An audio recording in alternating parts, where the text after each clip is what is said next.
shifting the taxes off labor, off this terrible flat tax on labor of over 50%, onto the land. And if you tax the land and real estate and natural monopolies, the telephone company, the companies that have been turned over to Russian and domestic kleptocrats, then you will bring down the price, because if you tax the land, use the land's rental income as the tax base, then this income will not be capitalized into a bank loan and pushed way up in price, so you'll lower the cost of housing to Latvians. At the same time, you maximize their take-home wage as a proportion of the cost of labor to the employers. So this is the program that we're coming out with in the Reform Latvia Task Force, and the election is scheduled for October 2nd.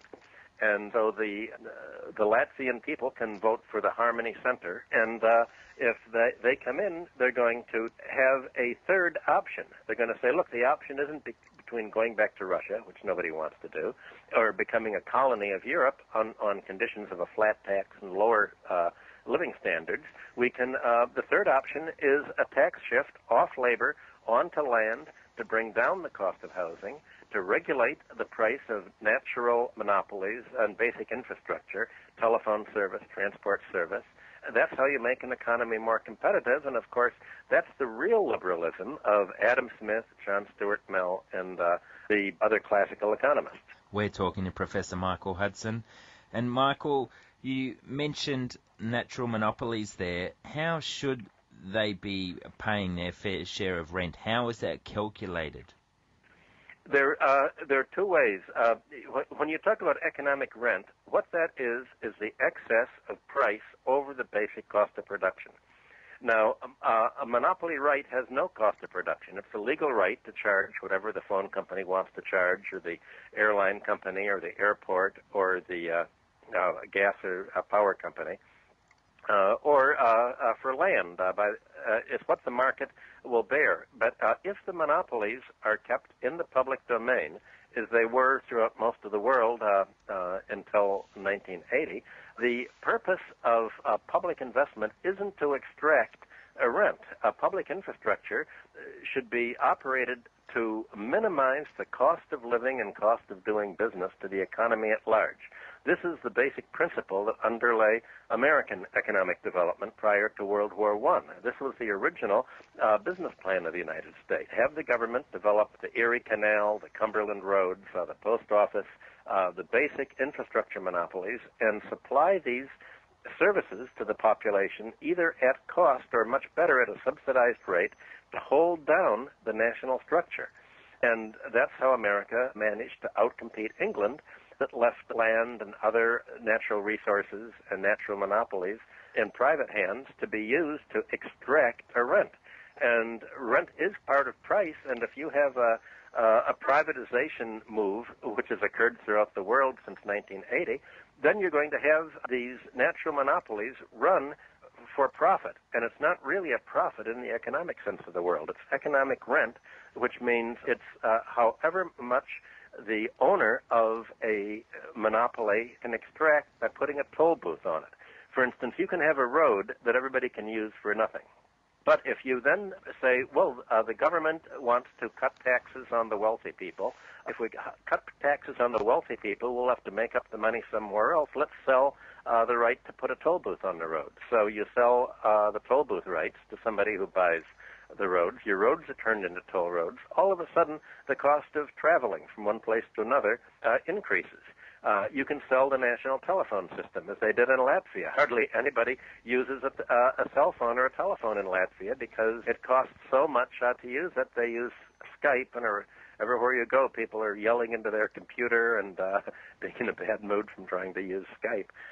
You have essentially maximize the cost of living and doing business by privatizing the economy, and people think that all this is creating wealth, and it's really extracting wealth. It's not creating it at all. We're brought back to the classical distinction between rent and profit that underlay all of classical economic thought, from the physiocrats to Adam Smith, John Stuart Mill, down to Marx and the socialists in the progressive era.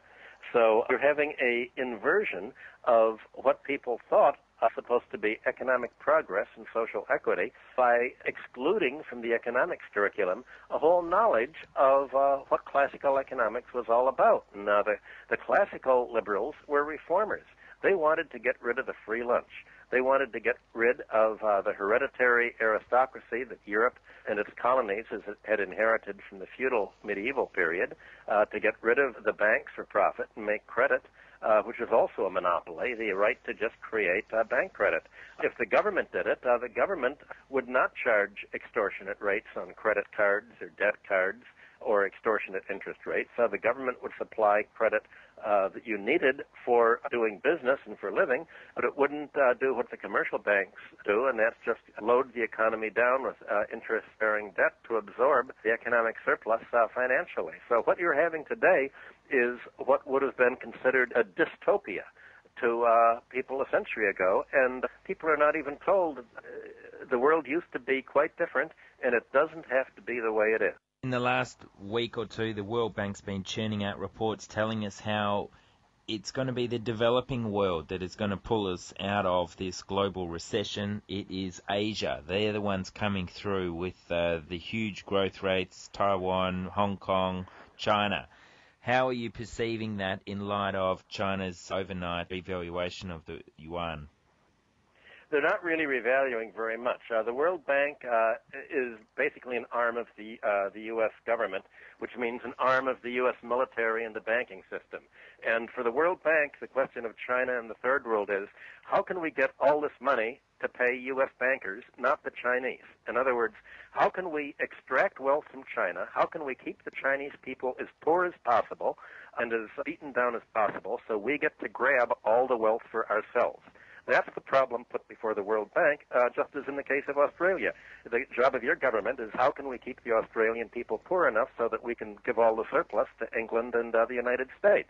That's how you become a politician in Australia. Well, that's the same thing they're trying to do in China. Somebody in the Pentagon will think, well, do we have to kill anybody to get them out of the way? How do we get our people in so the China's run for the benefit of America, not for the Chinese? And that's what the World Bank is for, to give them a junk economics, to have them act against their self-interest, and to try to force them as much as possible by peer pressure, if possible, otherwise military force, otherwise the targeted assassinations that have become the new peaceful policy under President Obama. How can we just essentially reduce the whole world to feudalism, to debt peonage? What we're seeing today is an attempt to push the world economy back into feudalism, back into a power grab. And unlike the medieval feudal epoch in Europe, it's not being done by armies, it's being done by the banks, and it's being done financially. How can we load an economy down with debt so that people will have to go into debt for their whole life to buy a house and pay all of their earnings as mortgage interest to the banks?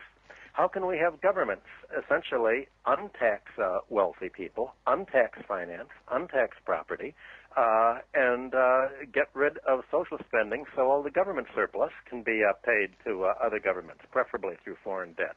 That really is the agenda of the World Bank and the other Washington Consensus institutions in today's world, as I've written in my book, Superimperialism. Michael, the Chinese aren't silly, though. They're going to be seeing what America's up to, and they must be wondering what on earth to do with their surplus dollars. They've bought into the euro, and they've been done over with the deflating euro value. So why are they going to be looking at exporting as a way forward in the future? Will they perhaps look at an isolationist type model to build up their economy? This is what I'm urging and what a lot of other people are urging. When China tried a year ago to begin diversifying its foreign exchange reserves out of the dollar, what did it do? It bought euros, and now the euro is collapsing. So the answer is, in today's world, all of the national paper currencies are a bad bet. There's no safety. Money is no longer gold bullion, unless you're an Arab country, and they've been buying up gold for their central banks. So in today's world, what is the point of exporting if all you're getting is paper IOUs from a foreign government, and the IOUs are going down in value? Isn't it better to use all of this productive power and to supply your own labor force with increasing living standards. So that's the real issue in China that they have today. They're going how to make a transition from an export-oriented open economy to a closed economy where China's productive power is used to upgrade the living standards for Chinese even more. Now, obviously, living standards have been rising very steadily in China. I mean, when I went to China last year from the United States, I felt that I was stepping into the future. Their trains are far ahead of the United States. Their highways, their buildings, already they're making a lot of progress. And now the question for them is, how can they really decouple from the Western economies that are all going down? Well, that is the big question, isn't it, that we're all looking at. So what are you seeing is going to unfold for the rest of 2010? More poverty. All of the governments of the G20 meeting in Canada next week are saying we've got to cut back social spending, even though we're going into economic shrinkage. We've got to shrink social spending all the more. We've got to lower public sector wages in order to bring down private sector wages. And at a certain point, the central banks are going to begin raising the interest rates, which will crash property prices all the more. So it's being sort of staged out so the financial sector can make a killing on the way up while the bubble's being inflated, and another killing on the way down when everything becomes a property grab through foreclosure. It's not going to be pretty.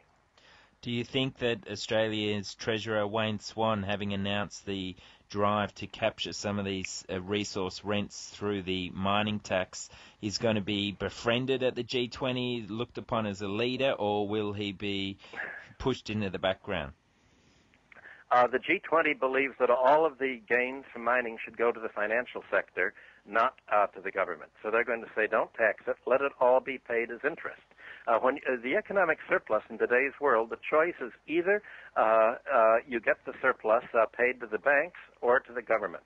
And the choice of the G20, which is run basically by the central banks, by the European Central Bank in particular, is going to be, well, the bank should get the money, not the government. So there's a power grab over who is going to run society. Will it be government or the banks? And right now it looks like the financial sector is winning. That is Professor Michael Hudson. Check out michael-hudson.com